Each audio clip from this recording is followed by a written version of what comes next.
As it is no, I think that we learned two things. The first one is that the bar set up by ADT plus an ARPI may be higher than what we anticipate, meaning that building clinically significant benefit on top of that combination, that's not going to be as easy as we thought. And it's not only for PSMAddition, but also for the Capitello trial. So we see that we have benefit in our PFS, but it's not like in the 60, 70, it's more in the 80. We have no benefit on OS, but that's understandable because there is a crossover. So I think that it doesn't fully answer the question, who should get PSMA lutetium at diagnostic? Clearly what it says is that an unselected population or minimally selected population is not the good population.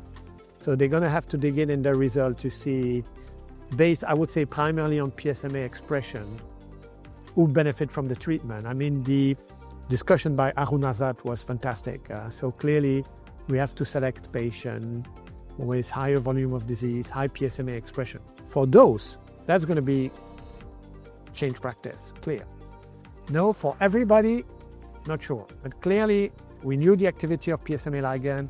We know that when they have a high expression, they do benefit from the treatment. They just show that in the metastatic setting as well.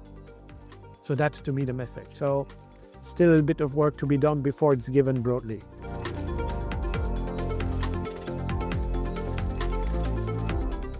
So, I've been a urologist for close to 35 years now, and I still remember a time and you would go to diagnostic to cystectomy.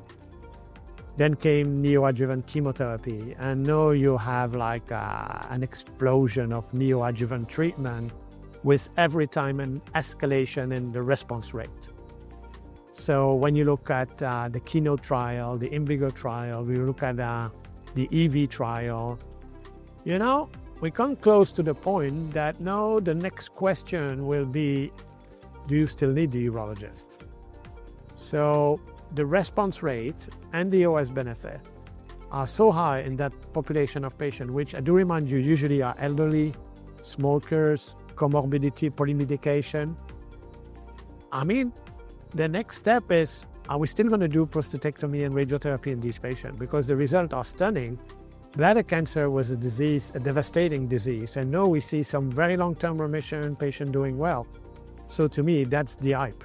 So clearly, those results are stunning, and we're going to do more and more. It's really changing practice. The consequence of bringing IO and ADC early in the disease is always the same. Yes, we make progress. Yes, we increase overall survival, but also, yes, we probably overtreat a significant number of patients. So that's where the balance here is now. So now we need to refine who's benefiting the most. When do we stop?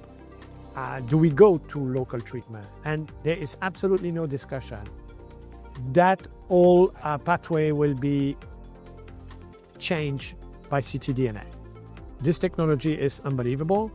The ability to predict the persistence of residual tissue, the added benefit of treatment is unbelievable. So clearly, keep in mind, to evaluate response in bladder cancer, you would rely on people like myself doing a cystoscopy, looking at the bladder. That was quite imprecise. We didn't know where to go. So it is absolutely changing the care pathway. So yes, this is really a disruptive technology. So no problem. Question is, when are they going to come to Europe? It's still US driven. They have CE mark now, but at what price are we going to pay? Oh, we're going to organize a logistic. There's still a long ways to go, but still it's okay.